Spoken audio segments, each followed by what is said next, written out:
கடற்கரையில் கலை கோவில் எழுப்பி காலங்கள் பல கடந்தும் தன் பெயரை நிலை பெற செய்த மல்லர்களை எல்லாம் வென்ற மாமல்லன் நரசிம்மவர்மனை கதைநாயகனாக கொண்ட அமரர் கல்கியின் சிவகாமியின் சபதத்திலிருந்து சில காட்சிகளை உங்கள் முன் நடித்து காட்டி நம்மை மகிழ்விக்க வருகிறார்கள் நம் பள்ளி 3, 4 மற்றும் 5ஆம் வகுப்பு மாணவர்கள்.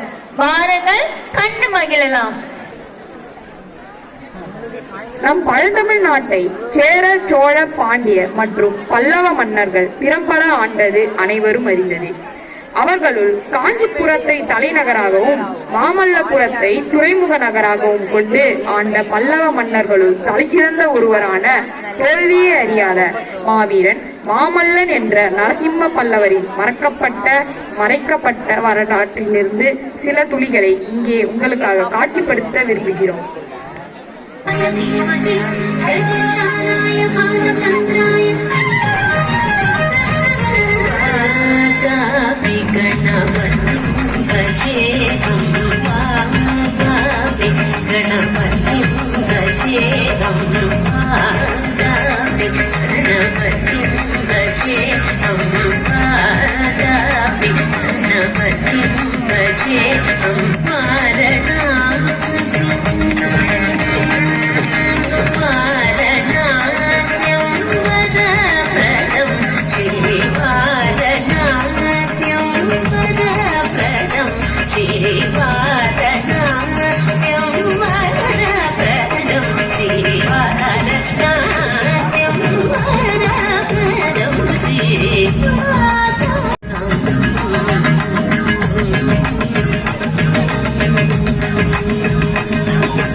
தாங்கள் தினமும் வணங்கும் வாதாபி கணபதி பற்றி அறிந்து கொள்ள ஆவலாக உள்ளேன். அதை பற்றி எனக்கு கூற முடியுமா? வாதாபி கணபதி சோழ நாடு செங்கட்டாங்குடியில் உள்ளது. வேதாளம் விளக்கம் தேவையா?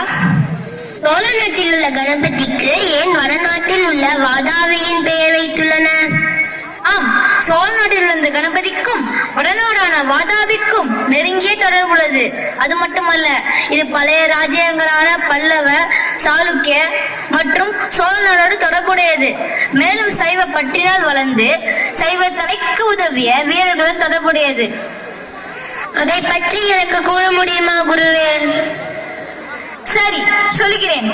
அதற்கு முன் சில கேள்விகள். சமணராக இருந்து சைவராக மாறியவர் யார்? பல்லவர். இருந்து சைவராக மாறிய குரு யார்? அரசர். அருமை அருமை.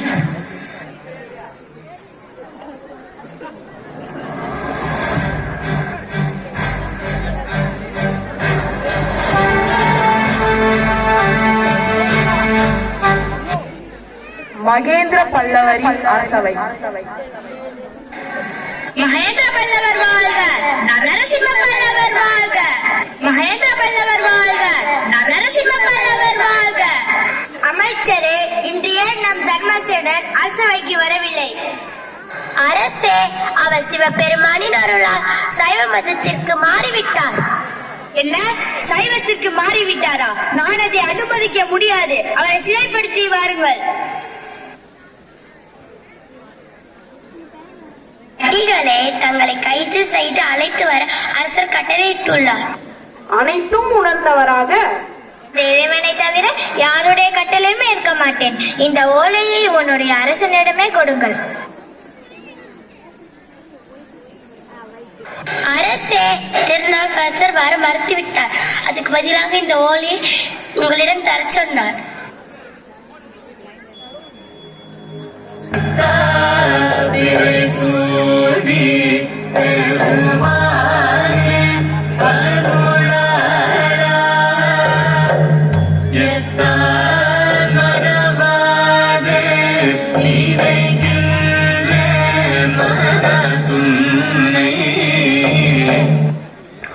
மகேந்திர பல்லவர் ஓலையை வாசிக்கிறார். தேவாரை வாசித்து மனமுருகி அவரை காண ஓடோடி சென்று வணங்கினார்.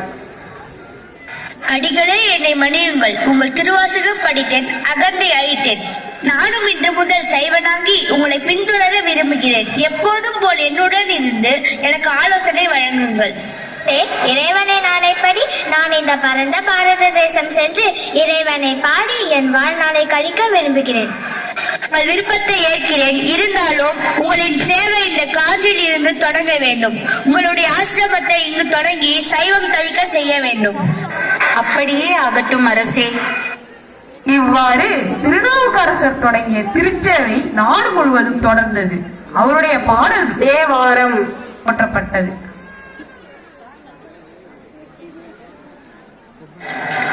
இவ்வாறு சைவத்தை தழுவிய மகேந்திரவர்மன் பல சிவாலயங்களை எழுப்பினார். ஆனால் அவர் எழுப்பிய ஆலயங்கள் அழியா புகழுடைய புதிய தொழில்நுட்பமான குடவரை கோவிலை அமைத்தார். அது மட்டுமல்ல, அனைத்து மதங்களையும் சமம் நோக்கில் பார்த்தார். கல்லிலே தலைவண்ணம் கண்டார், இரு கண் பார்வை மறைந்தாலும் காணும் வகை தந்தார். கல்லவர் போல் கண்டமல்லை போல பாரெங்கும் தேடினும் ஊரொன்றும் இல்லை. கல்லிலே தலைவண்ணம் கண்டார். மகேந்திர பல்லவர் வாழ்க, நரசிம்ம பல்லவர் வாழ்க. மகேந்திர பல்லவர் வாழ்க, நரசிம்ம பல்லவர் வாழ்க. சிற்பியாரே, நாம் எழுப்பும் ஆலயங்கள் காலத்தால் அழியாததாக இருக்க வேண்டும். அதற்கென்றிடம் ஒரு உபாயம் உள்ளது. கூறுங்கள் அரசே. கோயில்களை கற்களாலும் மண்ணாலும் அமைப்பதை விட மலையே குறைந்து கோயிலாகவும் சிற்பமாகவும் மாற்றலாம். அரசே, எத்தனையோ இடையிலா பணிகளுக்கிடையே இந்த யோசனை தங்களுக்கு எப்படி வந்தது? நேற்று இங்கே வந்திருந்த போது மாமல்லன் சில பாறைகளையும் குன்றுகளையும் பார்த்து யானை, குதிரை, தேர் ஆகாய கங்கை போல் உள்ளது என்று கூறினான். அப்போது எனக்கு இந்த எண்ணம் உதயமானது. அப்பாறைகளை அவ்வாறே செய்யலாமா? செய்யலாம் அண்ணா. இது மட்டுமல்ல, தமிழகத்தில் வேறு சில இடங்களிலும் நல்ல பாறை குன்றுகள் உள்ளது. அவற்றையும் செய்யலாம்.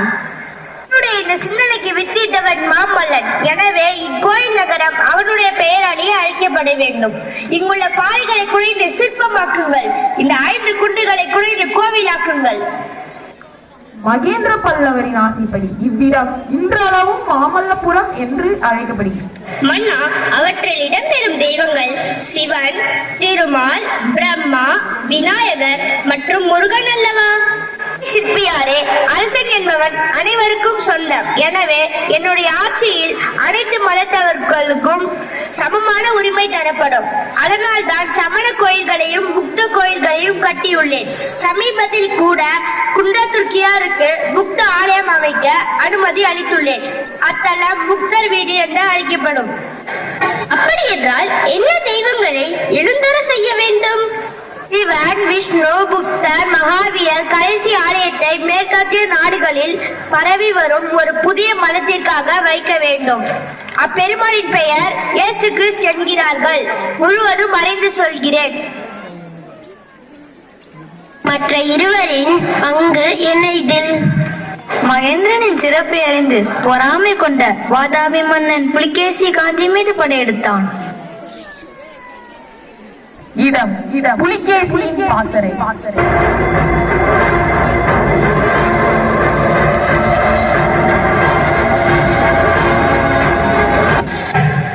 எட்டு மாதங்களாக நடைபெறும் போரில் மகேந்திர பல்லவனை வெல்ல இயலவில்லை. நம்முடைய போர் வீரர்கள் காஞ்சி கோட்டையை தகர்க்க இயலவில்லை. இது சாளுக்கிய வம்சத்திற்கே பெரிய அவமானம். இன்னும் சில நாட்களில் நாம் தோல்வி அடைவது உறுதி. சேனாதிபதி சசாங்கா, உங்களுடைய அபிப்பிராயம் என்ன? அரசே, நாம் மகேந்திரனுடன் சமாதானம் செய்து கொள்வோம். பிறகு நல்ல சமயம் பார்த்து அவனுக்கு பாடம் புகட்டுவோம். கோழையை போல சமாதானம் செய்து பின்னர் துரோகம் செய்ய சொல்கிறாயா சேனாதிபதி? அரசே, இதுவும் ஒரு ராஜதந்திரமாகும். முதலில் சமாதானம் செய்து கோட்டைக்குள் நுழைவோம். பின்னர் அவர்களை தோற்கடிப்போம். சரி, உங்கள் ஆலோசனையை ஏற்கிறேன். மகேந்திரனுக்கு ஓலை அனுப்புங்கள். இடம் காஞ்சி அரண்மனை. மகேந்திர பல்லவர் சமாதான கோரிக்கையை ஏற்று புலிகேசியையும் அவரின் தளபதிகளையும் அரண்மனைக்கு அழைத்து விருந்தளிக்கிறார். அப்போது தென்னாட்டு நடன அரசி சிவகாமியின் நடன நிகழ்ச்சியை ஏற்பாடு செய்கிறார்.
நடனம் முடிந்ததும் புறப்படும் புலிகேசி பல்லவர்களை வெல்ல முடியாது என அறிந்து ஊர் திரும்பும் போது எல்லையோர கிராமங்களை அழிக்கிறான் மற்றும் சிவகாமியை கவர்ந்து செல்கிறான்.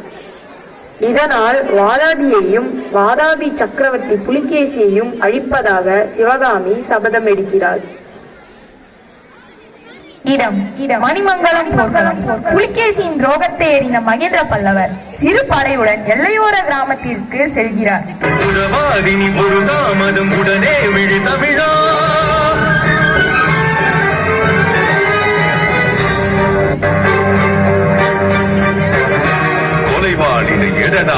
கொடியோர் செயல் அறவே புகைவாழ் ஒரு புலியே உய குணமே விய தமிழா கொடியோர் செயல் அறவே புகைவாழ் ஒரு புலியே உய குணமே விய தமிழா. அங்கே விஷம் தடவப்பட்ட கத்தியால் மகேந்திர பல்லவர் தாக்கப்பட்டு உயிருக்கு போராடுகிறார். இதை அறிந்த நரசிம்ம பல்லவரும் பரஞ்சோதியும் பாண்டிய நாட்டு எல்லையிலிருந்து மணிமங்கலம் போர்க்களத்திற்கு விரைகின்றனர். ஆனால் புலிகேசி அங்கிருந்து தப்பி விடுகிறான். நரசிம்மா, பரஞ்சோதி, நீங்கள் இருவரும் இந்த துரோகத்திற்கு பழி வாங்க வேண்டும். என்னுடைய அக்னி குஞ்சுகளான நீங்கள் புலிகேசியை அழித்து தமிழகத்திற்கும் பல்லவ குலத்திற்கும் பெருமை சேர்க்க வேண்டும். செய்வீர்களா? தந்தையே, செய்வோம் அரசே. புலிகேசியை வெல்வோம். நரசிம்ம பல்லவரும் பரஞ்சோதியும் புலிகேசியை அழிப்பதாக உறுதியளிக்கின்றனர். மகேந்திர பல்லவர் புன்னகையுடன் வீர மரணத்தை தழுவுகிறார். இன்றைக்கும் நீ எங்கள் நெஞ்சத்தில் அன்புக்கும் பண்புக்கும் நீ அந்த சொர்க்கத்தில் மன்னவர் காவிய நாயகனே என் உயிர் தேசத்து காவலனே. 9 வருடங்களுக்கு பிறகு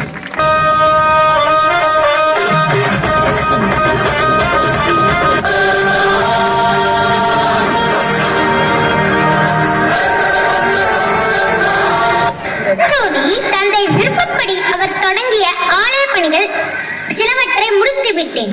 இனி நாம் இருவரும் அவரின் மரணத்திற்கு பழிவாங்க வேண்டும். படைகளை தயார் செய்துவிட்டேன் மன்னா. விஜயதசமி என்று புறப்படலாம். நரசிம்ம பல்லவர் மற்றும் பரஞ்சோதி தலைமையில் பல்லவ படைகள் வாதாபி கோட்டையை முற்றுகையிடுகின்றனர். இரவும் பகலுமாக 3 நாட்கள் கடும் போர் நிகழ்கிறது. கொஞ்சொன்று கண்டேன், அதை அங்கொரு காட்டில் ஒரு பொந்திடை வைத்தேன். கண்டது காடு கடல் தீரத்தில் குஞ்சென்று மூப்பென்றும் உண்டோ. வெட்டி அடிக்கிறது மின்னல் கடல் வீரத்திரை கொண்டு விண்ணை இடிக்குது.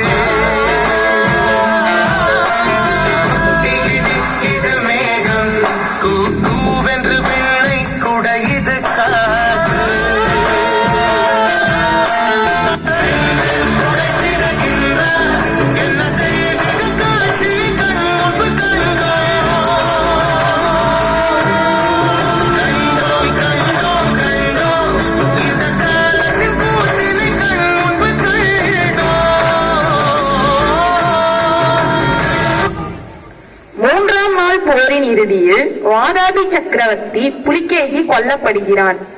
மாமல்லர் வெற்றி வாகை சூடுகிறார். பரஞ்சோதி, இந்த வெற்றி முழுவதும் உங்களுடையது. அதனால் இந்த செல்வத்தில் பாதியை நான் உங்களுக்கு தருகிறேன். அரசே, என் மனம் இப்போ குரங்களை கண்டு வெறுத்து விட்டது. நான் அமைதி மார்க்கத்தை கடைபிடிக்க விரும்புகிறேன். இனி என்னை தளபதி என்று அழைக்காதீர்கள். நான் அடியாருக்கு தொண்டு செய்யும் ஒரு சிறு தொண்டன். சிறு தொண்டரே, தாங்கள் என்னிடமிருந்து ஏதாவது கேளுங்கள். வாதாபி கோட்டையில் எடுத்த இந்த கணபதியும் உங்கள் அன்பு போதும் அரசே. ஆகட்டும். வாதாபி கணபதி வாழ்க, சிறு தொண்டர் வாழ்க. வாதாபி கணபதி வாழ்க, சிறு தொண்டர் வாழ்க. அன்று முதல் வீர தளபதி பரஞ்சோதி அன்புடன் சிறு தொண்டர் என்று 63 நாயன்மார்களில் ஒருவராக போற்றப்படுகிறார். சிவகாமியின் சபதம் நிறைவேறியதால் அவள் ஆனந்த தாண்டவம் ஆடுகிறாள்.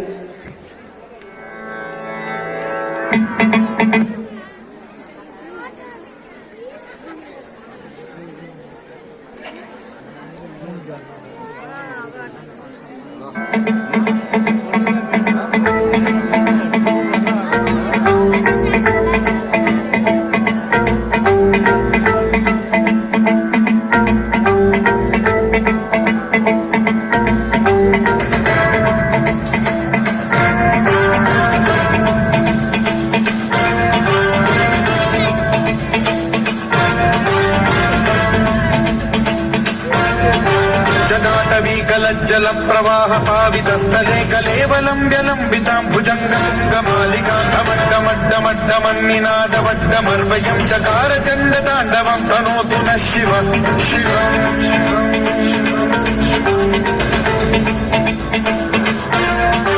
जटाकटाह सम्भ्रम भ्रमन्निलिम्ब निर्झरी विलोल वीचि वल्लरी विराजमान मूर्धनि भगद्धगज्ज्वलल्ललाट मट्टभावके किशोर चन्द्रशेखरे रति प्रतिक्षणम् मम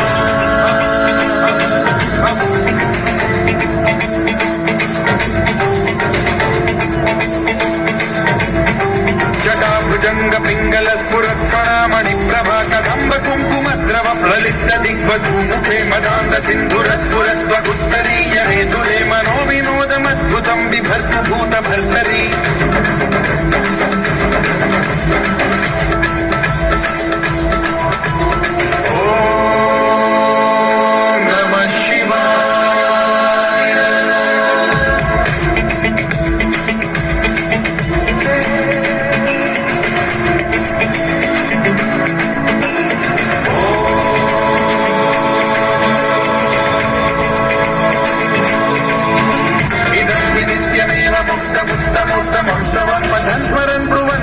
विशुद्धिमेति सन्ततं हरे गुरौ सुभक्तिमाशियातिनान्यथा गतिं विमोहनं हि देहिनां सुशङ्करस्य विमोहनं हि देहिनां सुशङ्करस्य विमोहनं हि देहिनां सुशङ्करस्य चिन्तनम्